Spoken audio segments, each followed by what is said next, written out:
Hello guys, magandang umaga sa inyong lahat. Mayong buntag sa inyong tanan, maupay nga aga hayo dida nga tanan, na ang guwehe han Cebuano, han Waraynon, ganhang Tagalog.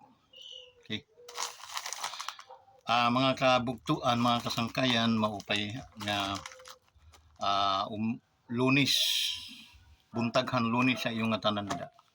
Okay. Today is November 27, if I'm not mistaken. So, meron tayong part 2, kadugsong sa ating ginawang kahapon, because it is not ganun lang, hindi ganun lang yung paliwanag noon. No? There is a lot of revelation upon that verses, because our topic, our content, no, is the healthy life within shadow of Jesus. Okay? Maginhawa at malulusog na pamumuhay kung nasa tabi ka ni Jesus. Ang topic natin kahapon, yung teksto natin kahapon ay nasa Psalms chapter 1 verse 1 to 3. No? Blessed is the man that walketh not in the counsel of the ungodly. Okay? Babasahin natin to make it sure. Okay. Medyo mahina na yung ating guys, pero dinig naman yan dito. Dito lang. Okay, sis.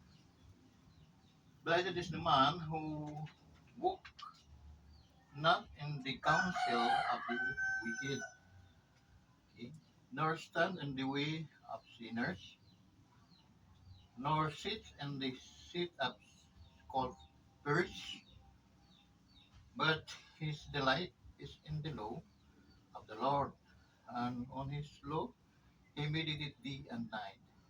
He is like a tree planted by the rivers, stream of water, that yield its fruit in its season, and its leaf does never wither. In all that he does, he prosper. Purihin ang Diyos. Purihin ang Diyos sa mga salita. Okay? Hallelujah. Okay guys. Yung part 2 ito, kadugsong dun sa atong istorya kahapon, no? Okay. Na once na yung bulahan ka na tao na hindi ka nagalakaw diha sa giagihan sa mga wicked, no, mga sa Tagalog, wicked is mga salbahe ba, mga tambaluslos, mga salbaheng tao. Okay. Nanbisan daw mo upo ka doon sa upuan sa mga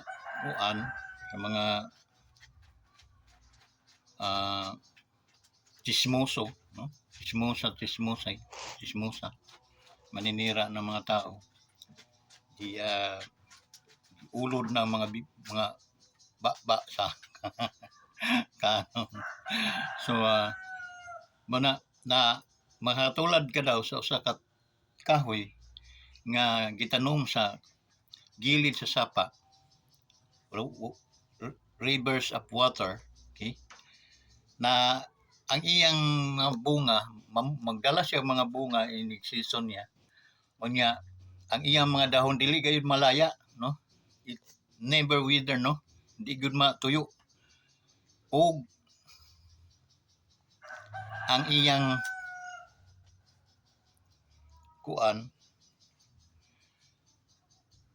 pagabuhaton ay muunlad. Okay? Muunlad. So we emphasize you guys na once na you are in the presence of the Lord, you got everything that you wanted to. Okay? Because it is the promise of God.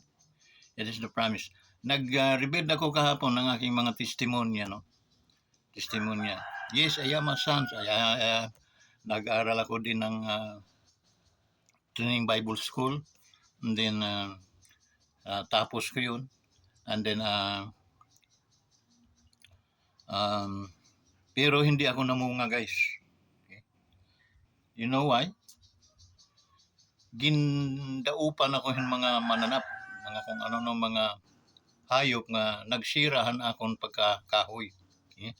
Ngan waray nga na iton nga sapa nga ay itong hindi river sapa lang yung aking napuntahan, amo nga nahubasan yung sapa, nangalaya akong mga dahon at can become fall down as a tree. Okay?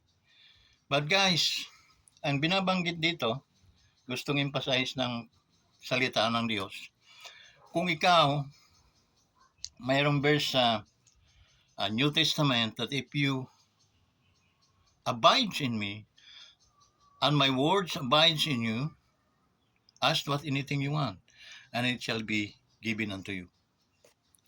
A nice promise, no? A nice word, good tidings, ika nga, no? Magandang balita yun, no? Na pag nandun pala tayo, hindi kaya tayong mawala o madurog. Okay? O matumba. Kasi sabi niya, we bear fruits in our season, and our leaf should not wither. At lahat na gagawin natin, it can be prosper. Okay? So, yun. And yung aking buhay, guys, dumating ako sa puntong sa sapa lang. At yung sapa hindi na pinaganda. No? Kinuha ng mga bato hanggang sa nasira yung sapa and then become natuyuan. And then, namatay yung mga kahoy. Kasama ako doon. But, I am a man that I know very much the promise of God. This is in John chapter 1 verse 12 that I gave you, okay, power to become the sons of God. That's it. Wala siyang idinugtong doon na if nagkamali ka, if nagkasala ka, babawiin ko yun. And then, magiging anak ka na ng Diablo. There's no word like that, guys. Walang salitang ganon. It says, I gave you power to become sons of God. Power, in other translation, is authority.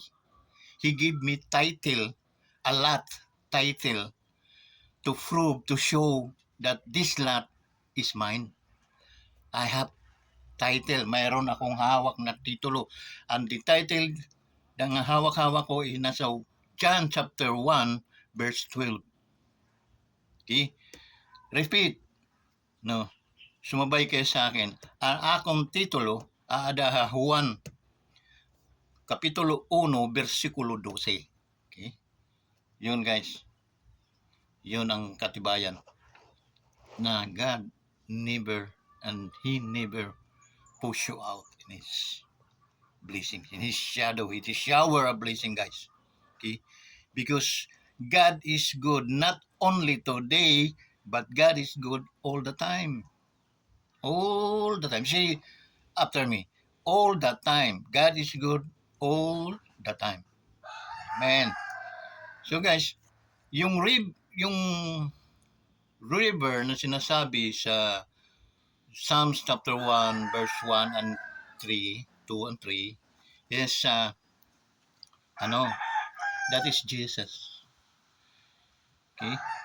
That if katulad yun ng isang jeep.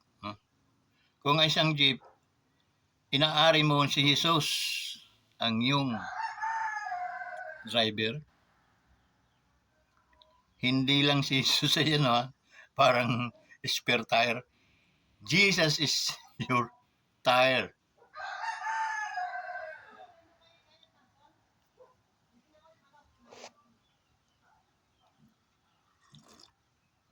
And then you will have the assurance that you are saved, that you full of blessings, that you are the sons of God.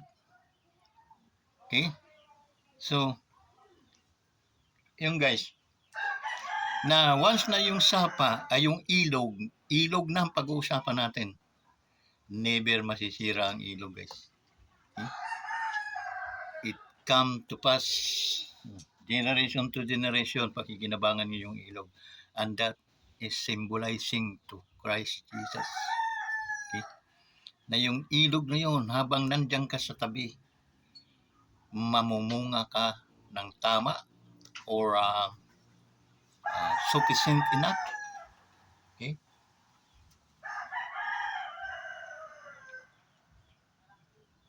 And then, sa lahat ng iyong pangangarapin at gagalawin ay magpa-prosper. Yun guys, yung emphasizing sa ating kasi guys, ano ba ang mawawala sa iyo kung wala kang pinaniniwalaang Diyos? At ano ang magkakaroon ka pag ikaw ay mayroong Diyos? Sa umagang ito guys, okay? Magkakaroon ka ng decision, okay? Hayo dida nga waray pa pagtiwala, waray pa pagsalid ng Diyos, kundi ang mga sinasaligan ninyo, ang inyong mga barangay kapitan, ang inyong mga konsihalis, ang inyong mga kaibigan ng mga kandidato, o ang inyong mga kaibigan ng mga mayayaman. Okay? Guys, hindi masama para sa akin ang magpayaman ka. Pero ang mahalin mo yung kayamanan, ayun po ang masama. You can do what you wanted to. Okay? Because basta according to the will of God. Okay? God says that the love of money is the root of evil. Okay? Yung pagmamahal, iba naman po yung mayroong ka, pero hindi mo naman yung minahal. Okay? Nangunguna pa rin ang pagmamahal mo sa Panginoon. So it's not hindi yun magiging isang kaabalahan sa iyong pananampalataya sa Diyos. At tulad sa ating may mga pusong ganon, na itutulong mo yun. Bakit? Anhin mo naman yun. Pag ikay namatay, kaya ba nating dalhin yun sa impyerno? Even a single piso. Pwede mo bang dalhin yan sa langit? Lalong hindi. Dito pa lang guys, maging isa ka ng taong blessed. Okay? Dahil katabi ka ng Panginoon. The author of all blessings is in the side of you. Nasa tabi mo lang. Kaya wala kang pangangamba guys. Wala kang pangangamba. Okay? Ang iyong ari-arian, magdudublit, magtritriple, it because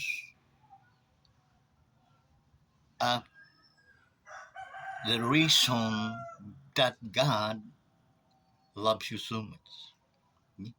Dahil alam ng Diyos na minumultiply mo rin. Ibinibigay mo rin parang dynamic. No?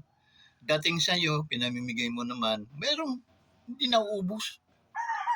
Nagtitriple pa nga eh. Okay? Because alam ng Diyos kaya kang pagkatiwalaan ng biyaya na nanggagaling sa Kanya. Okay? Wala ring devour o mga magnanakaw na kayang dukutin sa iyo yun. Okay? Because alam mo kung gaano kadami ang mga anghel na pinababantay sa iyo, aking mahal na mga mananampalataya. So this day, this very day, you can have a choose of your life. Choose God or choose the treasure that can put you, that can bring you unto the hill.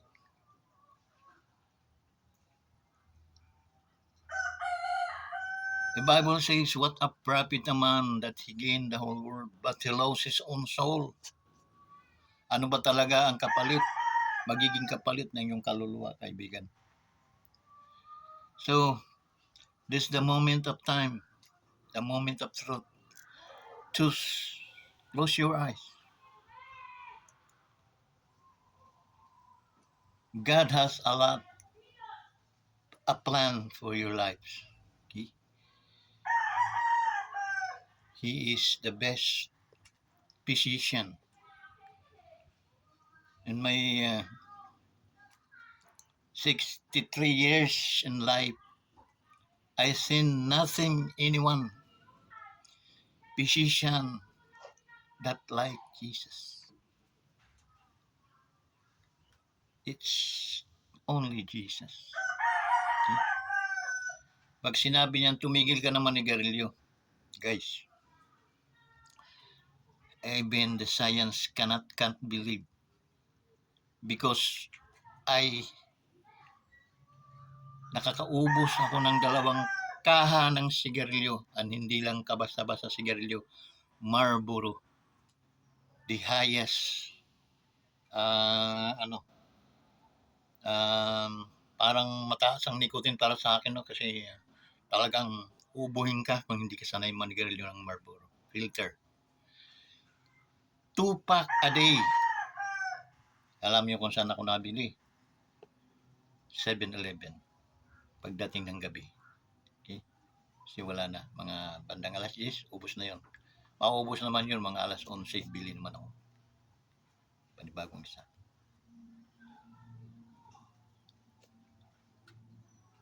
I can't believe, but it is happening to me. Hindi sa takutan na mamamatay ka, maubos ang baga mo. Okay? But when the doctor says, are you smoking? Yes, 2 packs a day. Oh, so make it 1 pack a day, because it's delikado sa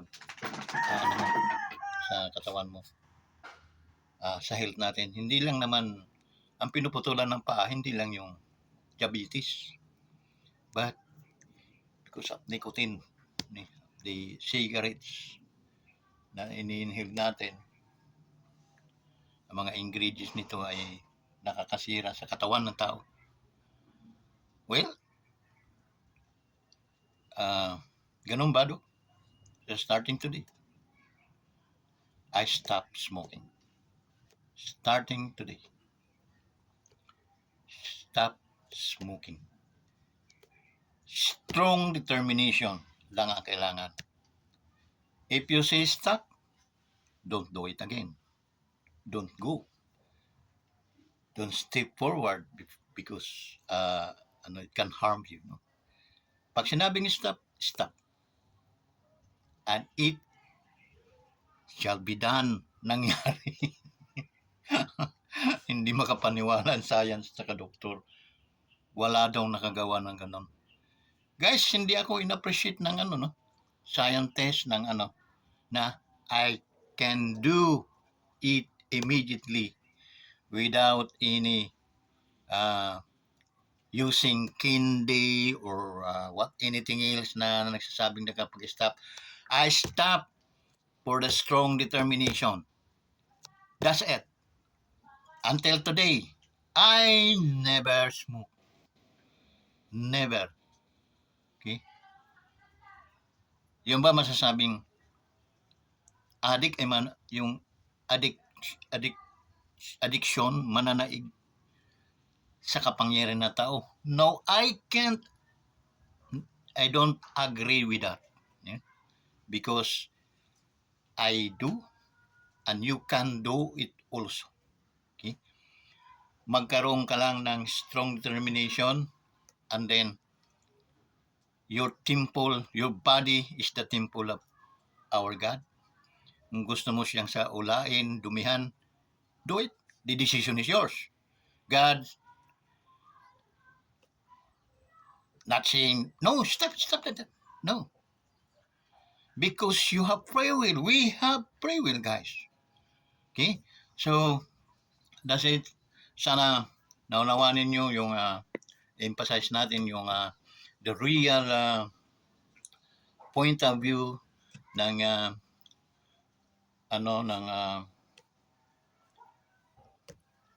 Psalm chapter 1 verse 1 up to 3.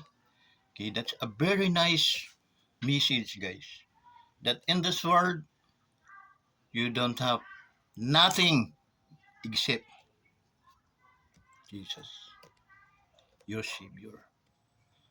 Guys, today, thank you kung tinapos mo itong ating channel, itong ating video. And I offer a prayer for you. Guys, doon sa mga nagkikinig ngayon sa ating YouTube channel, Wonders Motovlog TV. Can close your eyes, guys. Mga Panginoon, maraming salamat sa umagang ito. Totoo, Panginoon, na ang aming buhay, ang aming pamumuhay sa mundong ito ay hindi kami nabubuhay sa tinapay lamang. Bagkus nabubuhay kami sa mga salita ng Diyos para sa aming spiritual at tunay na naming pagkatao. Na aming napag-alaman sa aming pag-aaral ay ang tao ay espiritu. Okay. Man is spirit, he has a soul and he lives in the physical bodies. Thank you for thy blessings, O God. Buksan mo ang kanilang spiritual mind, spiritual ear, and then keep it in their heart, and then be blessed in Jesus' name. Lord, niyayahan ka namin na pumasok sa aming mga buhay. Patawarin mo ang aming mga kasalanan at kikilalanin ka namin simula ngayon na aming tagapagligtas at Panginoon sa aming buhay. Maraming salamat sa pangalan ni Jesus. Amen. So guys, thank you so much, and we continue having teaching the word of God. Okay, this only a complementary ko lang sa Panginoon, no? Na makatulong ako sa mga taong walang panahon, ngunit napapagbigyan nilang panoorin ang ating video. So God bless to all in Jesus' name.